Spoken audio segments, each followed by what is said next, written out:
Welcome, my dear students. Today we will start CBSE Board Class 10th Subject Science Chapter number 2 Acids, Bases and Salts का lecture number 3। इस lecture में हम लोग topic discuss करेंगे that is dilution and acid bases in water solution. So पहले हम लोग understand करते हैं what is dilution all about. तो ये आपको डाइल्यूशन टर्म समझाने के लिए मैं आपको डेली लाइफ से एग्जांपल लेके समझाता हूँ। सपोज आप घर पे मैंगो शेक प्रिपेयर कर रहे हो, ठीक है। तो मैंगो शेक प्रिपेयर करने के लिए आपको क्या क्या इंग्रेडिएंट्स चाहिए? पहले आपको चाहिए मैंगो पल्प और दूसरा चाहिए आपको मिल्क। तो आपने एक मैंगो शेक प्रिपेयर कर लिया। जब आपने मैंगो शेक पी के देखा तो आपको बहुत ही वो लग रहा है थिक, ठीक है, थिक मतलब बहुत ही गाढ़ा लग रहा है। तो आपने क्या करा, मतलब आप उसको थिक क्यों कह रहे हो? क्योंकि उसमें क्या हो गया, पल्प का पार्ट तो बहुत ज्यादा हो गया और जो मिल्क का पार्ट क्या है, बहुत ही कम है। तो इसको कह रहे हो आप क्या, थिक हो गया। तो साइंस में इस थिक जो टर्म को, इसको हम लोग यूज नहीं करते। हम लोग कहते हैं कि जो आपका सोल्यूशन है वो कैसा हो गया, आपका कंसंट्रेटेड हो गया, ठीक है। तो ऐसे सोल्यूशंस जिसमें पल्प ज्यादा है और मिल्क पार्ट कम है, इसको कहते हैं हम लोग कंसंट्रेटेड सोल्यूशन। तो आपको ये अच्छा नहीं लग रहा, तो आपने क्या करा, थोड़ा सा इसमें मिल्क और ऐड कर दिया इसी में, ठीक है। थोड़ा सा मिल्क आपने ऐड कर दिया। तो जब आपने मिल्क ऐड करा तो क्या हुआ, मिल्क का जो कंसंट्रेशन है वो तो इंक्रीज हो गई, बट कंपैरेटिवली में उसके कंपैरिजन में जो पल्प की कंसंट्रेशन है वो क्या हो गई, कम हो गई। तो पल्प कम हो गया और मिल्क क्या हो गया, ज्यादा हो गया।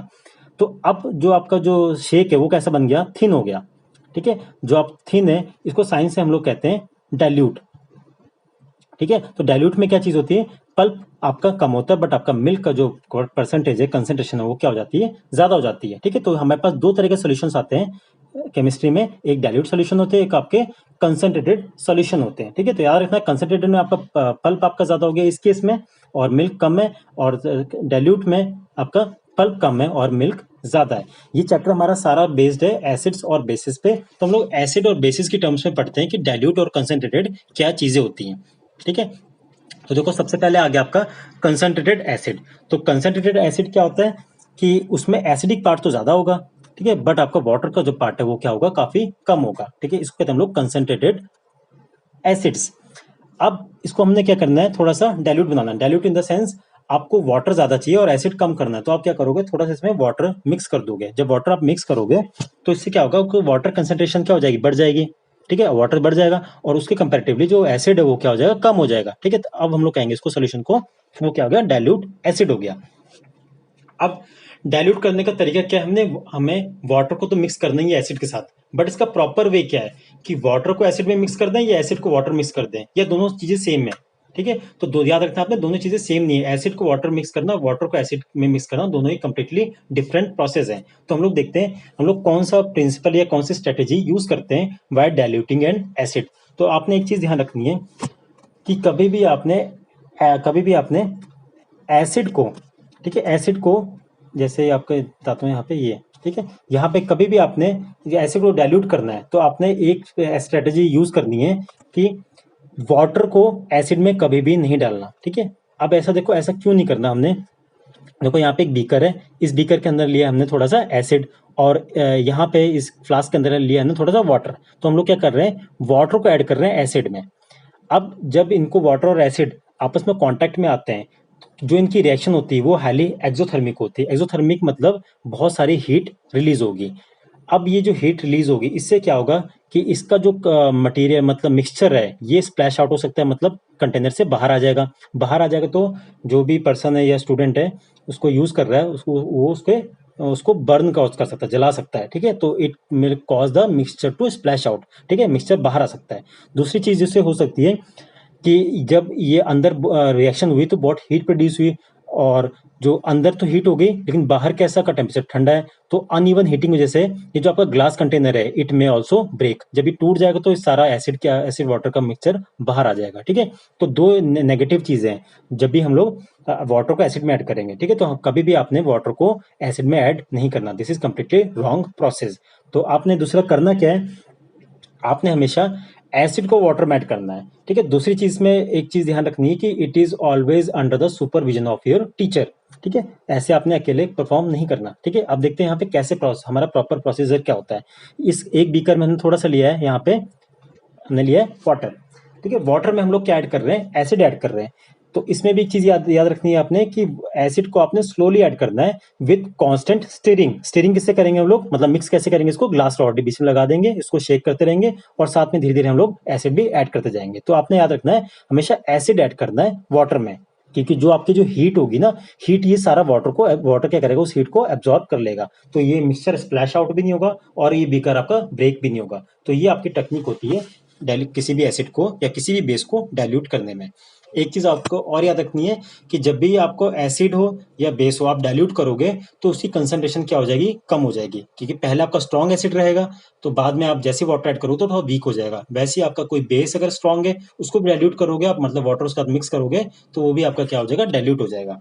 ठीक है, तो यहाँ पे मैंने सारा ही लिखा हुआ है, इसको आप पढ़ सकते हो कि एसिड और बेस की रिएक्शन में कभी भी आपने वाटर वाटर को आपने एसिड में ऐड नहीं करना, हमेशा एसिड को ऐड करना है वाटर में। क्योंकि जब भी आप ऐसा करोगे कि आप ऐसा करना आपने शुरू कर दिया कि आपने वाटर को डाल दिया एसिड में, तो क्या होगा कि जो प्रोसेस है ये बहुत ही एक्सोथर्मिक होता है। एक्सोथर्मिक मीन्स बहुत सारी हीट जनरेट होगी। हीट जनरेट से क्या होगा कि मिक्सचर स्प्लैश आउट हो सकता है, कंटेनर से बाहर बाहर आ सकता है। Second thing that may happen कि वो बीकर आपका ब्रेक हो जाए तो सारा आपका मिक्सचर बाहर आ सकता है। ठीक है, तो दो चीजें हो सकती हैं। सो हमेशा अपने प्रिकॉशन रखने हैं कि we should always add acid to water.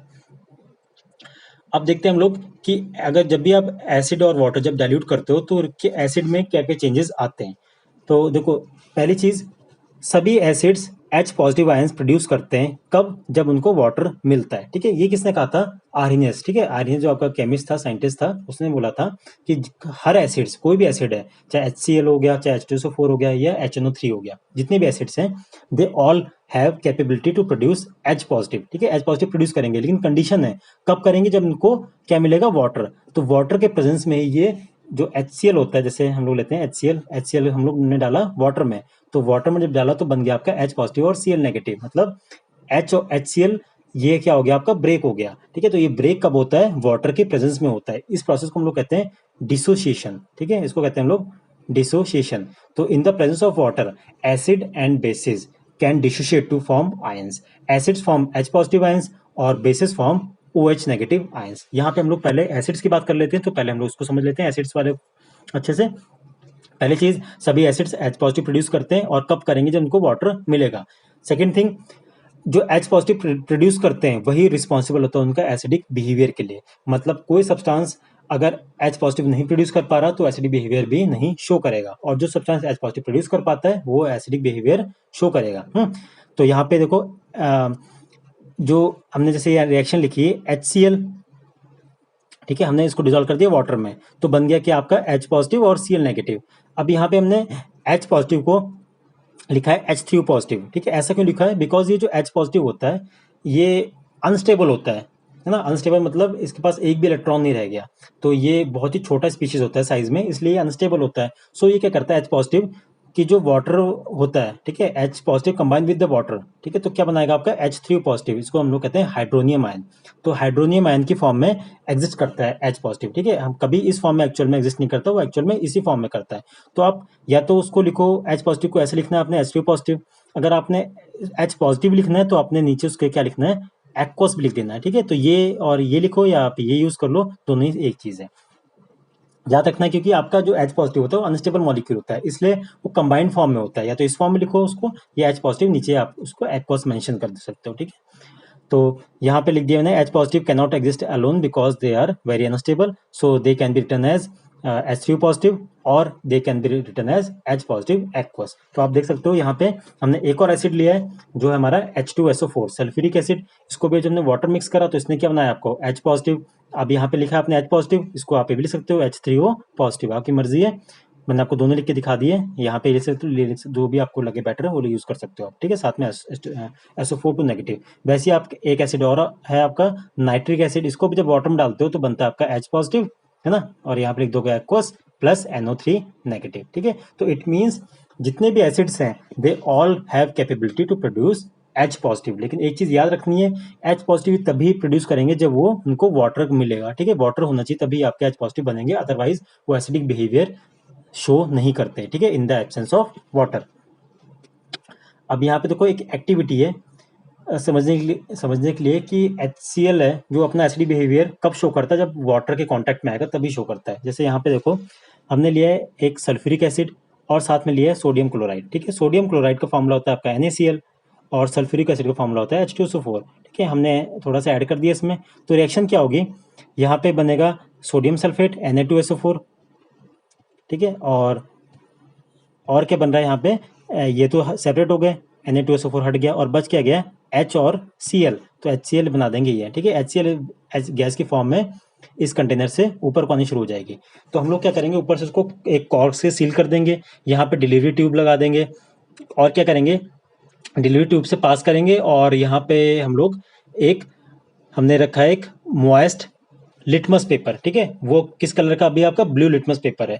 तो ये जो मॉइस्ट है, मॉइस्ट का सिग्निफिकेंस क्या है, मतलब वो आप कह लो पानी में भीगा हुआ है। ठीक है, तो पानी में भीगे होने की वजह से क्या होगा, जो HCl आ रही है यहाँ से वो कैसी है, अभी ड्राई है। ठीक है, तो dry HCl acidic behaviour show नहीं करती है, आपको भी बताया था मैंने आपको, क्योंकि वाटर होगा तभी आपका ये ब्रेक होता है, सेपरेट होता है, अदरवाइज ब्रेक नहीं होता। तो अभी जो HCl ड्राई फॉर्म में आ रही है तो एसिडिक बिहेवियर नहीं शो करेगी। लेकिन जैसे the moment it comes in contact with this wet litmus paper, ठीक है, जैसे मॉइस्ट लिटमस पेपर कॉन्टैक्ट में आएगी तो उसको वाटर मिल गया, जैसे वाटर मिल गया तो ये गैस चेंज हो जाएगी किसमें, H पॉजिटिव और Cl नेगेटिव। अब जैसे H पॉजिटिव बन गया, अब ये गैस जो है अपना एसिडिक बिहेवियर शो कर देगी, तो आपका जो ब्लू लिटमस पेपर है वो किसमें चेंज हो जाएगा, आपका रेड में। लेकिन अगर इस डिलीवरी ट्यूब में मैं ये फिट कर दूं क्या, एक गार्ड ट्यूब क्या करती है, इसके अंदर क्या भरा हुआ है, कैल्शियम क्लोराइड CaCl2। और जो कैल्शियम क्लोराइड होता है ये आपका हाइग्रोस्कोपिक होता है। हाइग्रोस्कोपिक मीन्स ये मॉइस्चर को एब्जॉर्ब कर लेगा। ठीक है, तो अगर थोड़ा बहुत अंदर मान लो ट्यूब में थोड़ा मॉइस्चर रह गया है ना, मतलब HCl को मॉइस्चर मिल रहा है, तो जो भी बचा हुआ मॉइस्चर है ये क्या करेगा, कैल्शियम जो क्लोराइड की जो ट्यूब है ये क्या करेगी, उस मॉइस्चर को कर लेगी, एब्जॉर्ब कर लेगी। एब्जॉर्ब करने से क्या होगा, बिल्कुल ही कंप्लीटली ड्राई HCl निकलेगा। और ड्राई HCl को अगर मैं सिंपल लिटमस पेपर से चेक करूंगा, ठीक है, लिटमस पेपर कैसा है, ड्राई लिटमस पेपर से, तो लिटमस पेपर का कलर चेंज नहीं होगा। ठीक है, तो क्यों नहीं होगा, क्योंकि HCl इज ड्राई गैस। जब ड्राई गैस होगी तो वो डिसोशिएट नहीं होगी H पॉजिटिव और Cl नेगेटिव, और अगर H पॉजिटिव नहीं बनेगा तो it cannot show it's acidic behaviour. ठीक है, उसके बाद यहाँ पे देखो एक एक्टिविटी में यहाँ पे एक क्वेश्चन भी बन जाता है आपका कि इस केस में ड्राई HCl और HCl सॉल्यूशन, ठीक है, तो किस केस में एसिडिक कैरेक्टर शो होगा। तो आपने ध्यान रखना है, ड्राई HCl में लिटमस पेपर में कोई कलर चेंजेस नहीं आएंगे, लेकिन HCl सॉल्यूशन में आपका चेंजेस आ जाएगा, क्योंकि सॉल्यूशन मींस एक्वस हो गया, एक्वस हो गया तो वो H पॉजिटिव आयंस लिबरेट कर सकता है, तो वो और वो एसिडिक बिहेवियर शो करेगा। ठीक है, और जब भी वाटर नहीं होगा, एब्सेंस ऑफ वाटर में, तो HCl गैस हो या कोई भी एसिड हो या कोई भी बेस हो, it will not show behaviour, acidic behaviour. ठीक है, अच्छा उसके बाद नेक्स्ट देखते हैं हम लोग, अब हम लोग डालते हैं बेसिस को वाटर में डालते हैं। ठीक है, फिर देखते हैं हम लोग क्या होता है। तो बेसिस को वाटर में देखो, अकॉर्डिंग टू आर्हेनियस ने बोला था किसी भी बेस को आप वाटर में डालते हो तो it will liberate OH negative ion. Examples क्या है, जैसे देखो NaOH को वाटर में डालोगे तो बनाएगा आपका Na positive plus OH negative. KOH को डालोगे वाटर में, it will form K positive and OH negative. वैसे ही magnesium hydroxide that is MgOH2, इसको वाटर में डालोगे तो बनता है Mg2 पॉजिटिव और 2OH नेगेटिव। तो आप देख सकते हो सब में कॉमन चीज क्या है, all they are liberating OH। तो जो भी OH डोनर होते हैं, जो भी दे सकते हैं, हम लोग उसको क्या कहते हैं, बेसिस कहते हैं। ठीक है, तो ये हमारी डेफिनेशन पहली जस्टिफाइड हो गई कि आर्हेनियस के अकॉर्डिंग जो भी OH नेगेटिव आयंस दे सकता है, they are called as a bases, और these OH negative ions are responsible for their basic behaviour. ठीक है, अब देखो जितने भी ये NaOH है, KOH है, MgOH, ये सारे वाटर में सॉल्युबल है। ठीक है, वाटर में सॉल्युबल है तभी आपके आयंस बन गए ब्रेक होके। तो ऐसे बेसिस जो वाटर में सॉल्युबल होते हैं, they are called as a alkali. क्या कहते हैं हम लोग इसको, एल्कलीज। ठीक है, water soluble bases are called as alkali, क्योंकि मैंने बताया आपको कि ये सभी बेसिस वाटर में सॉल्युबल नहीं होते हैं। जैसे लाइक जिंक ऑक्साइड, ठीक है, ये भी बेस है बट वाटर में सॉल्युबल नहीं होता। कॉपर ऑक्साइड ये भी बेस है बट ये आपका वाटर में सॉल्युबल नहीं होता। ठीक है, तो सारे बेसिस आपके वाटर सॉल्युबल नहीं होते हैं, लेकिन जो बेसिस वाटर सॉल्युबल होते हैं हम लोग उनको एल्कली के नाम से जानते हैं। ठीक है, तो कौन कौन से हो गए, ये वाले सारे एग्जांपल्स ले सकते हो, दोबारा यहाँ पे लिख दिए कि NaOH, KOH, CaOH ट्वाइस और ammonium hydroxide that is NH4OH। ठीक है, ये सारे आपके एल्कलीज के एग्जाम्पल हैं। तो याद रखना है आपने, ऑल एल्कलीज आर बेसिस।